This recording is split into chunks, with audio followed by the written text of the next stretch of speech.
வணக்கம். இன்றைக்கி நம்ம பார்க்க போகிற சமையல் சண்டே ஸ்பெஷலாக காரசாரமான நண்டு வறுவலும் சிக்கன் பரட்டலும் எப்படி செய்யலாங்கிறத பார்க்கலாம். உண்மையான நண்டு மசாலா வறுவல் எப்படி செய்யலாங்கிறத பார்க்கலாம்.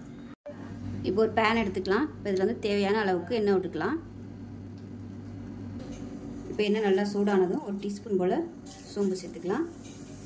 ஒரு கொத்து கருவேப்பிலை சேர்த்துக்கலாம். இது கூடவே 15 சின்ன வெங்காயம், ஒரு மீடியம் சைஸாக ஒரு பெரிய வெங்காயம் சேர்த்துக்கலாம்.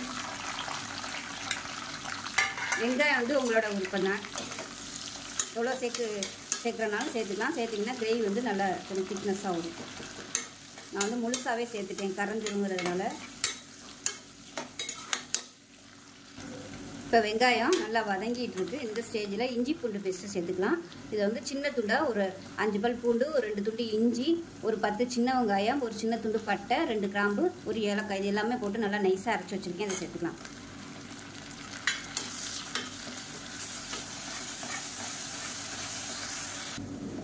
இப்போ பாருங்கள் நல்லா வதங்கிடுச்சு. இஞ்சி பூண்டு பேஸ்ட்டெல்லாம் நல்லா வதங்கி நல்ல ஒரு ஃப்ளேவர் வருது. இந்த ஸ்டேஜில் பொடி சேர்த்துக்கலாம். 2 டேபிள் ஸ்பூன் தனியாத்தூள் சேர்த்துக்கலாம். 1.5 டேபிள் ஸ்பூன் மிளகாத்தூள் சேர்த்துக்கலாம்.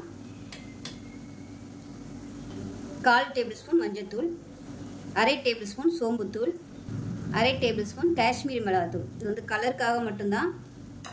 ஒரு 1/4 டேபிள் ஸ்பூன் அளவுக்கு கரம் மசாலா. அவ்வளோதான். இது எல்லாத்தையும் நல்லா பரட்டி விட்டுக்கலாம்.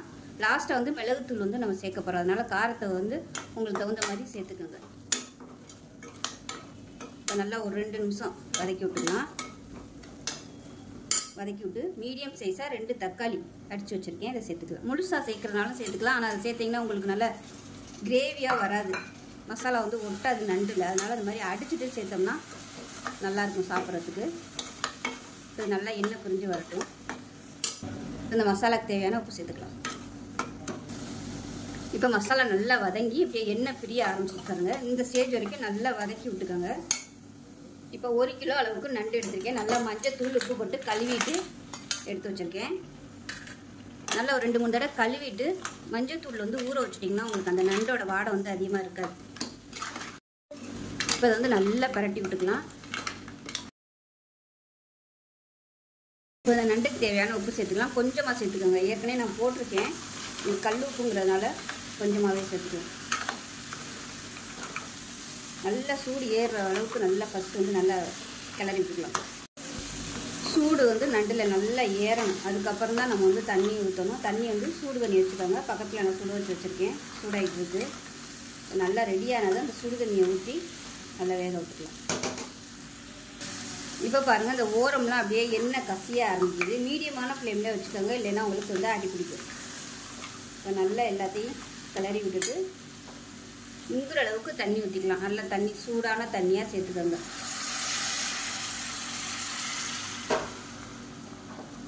சேர்த்துட்டு கலந்துக்கலாம். எல்லாம் மூடி இட்டுட்டு ஒரு 2 விசில் விட்டுட்டு நம்ம ஸ்டீம் போனதுக்கப்புறம் பார்க்கலாம்.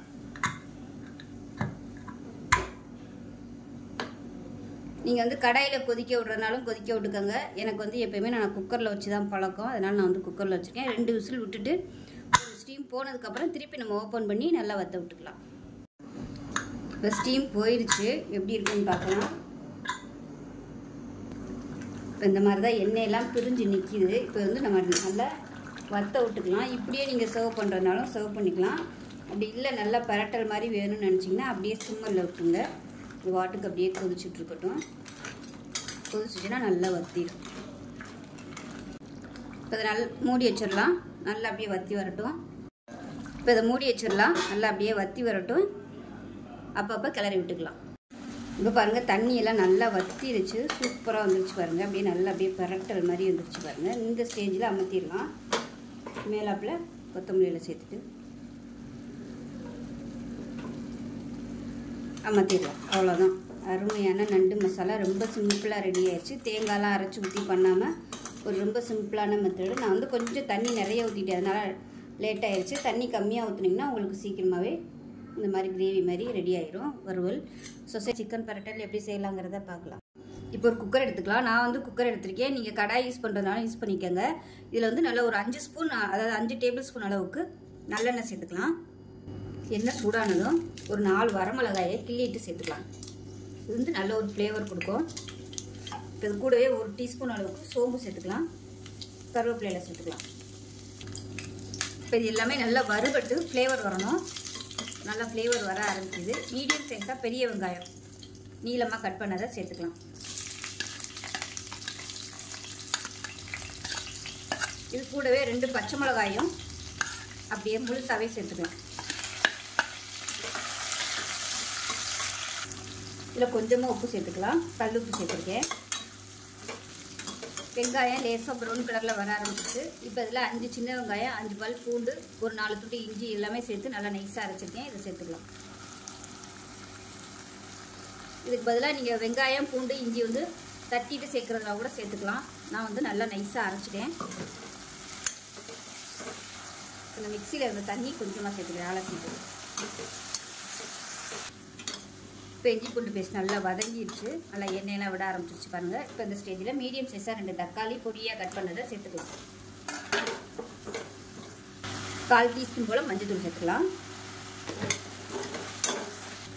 தக்காளி நல்லா கொலைய ஆரம்பிச்சிருச்சு. இப்போ இதில் நல்லா ஒரு 3 டீஸ்பூன் அளவுக்கு தனியாத்தூள் சேர்த்துக்கலாம்.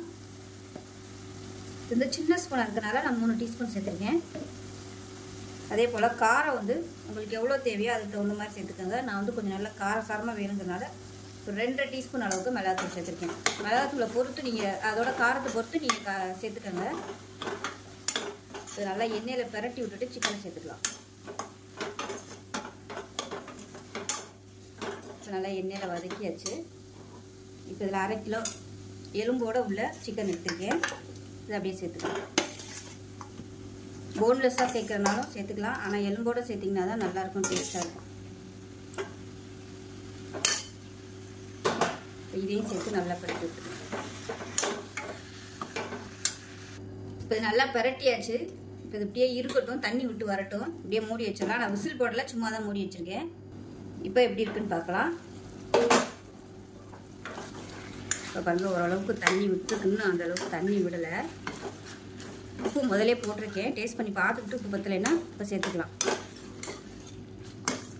நல்லா பரட்டி விட்டுட்டு மறுபடியும் மூடி விட்டுடலாம்.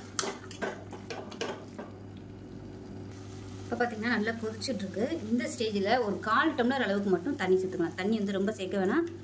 ஏன்னா விசில் விட போகிறோம். சிக்கனில் இருந்தும் தண்ணி வரும். நிறைய தண்ணி ஊற்றிட்டோம்னா அப்புறம் உங்களுக்கு ரொம்ப தண்ணி விட்ட மாதிரி ஆயிடும். அப்படியே பரட்டு நாப்பில் இருக்கணும். அவ்வளோதான், நல்லா கலந்து விட்டுருங்க. உப்பு வந்து எனக்கு போதும், கரெக்டாக இருக்குது. பத்தலைன்னா நம்ம லாஸ்ட்டாக கூட சேர்த்துக்கலாம். அவ்வளோதான். இப்போ மூடி வச்சிடலாம். மூடி வச்சுட்டு 2 விசில் விட்டுக்கலாம். ஏன்னா இது எலும்போடு இருக்கிறதுனால 2 விசிலில் வந்து விட்டோம்னா கரெக்டாக இருக்கும். அப்படி போன்லெஸ்ஸாக நீங்கள் யூஸ் பண்ணுறதா இருந்தால் 1 விசில் மட்டும் விட்டுக்கோங்க. இப்போ 2 விசில் வந்ததுக்கப்புறம் பார்க்கலாம். இப்போ 2 விசில் வந்துருச்சு. ஸ்டீம்லாம் போயிடுச்சு. எப்படி இருக்குன்னு பார்க்கலாம். இப்போ பாருங்கள், கரெக்டான அளவில் இருக்குது பாருங்கள். ரொம்பவும் தண்ணியாக இல்லை. இது வந்து ஆறுச்சுன்னா இன்னும் கொஞ்சம் அப்படியே கெட்டியாக வரும்.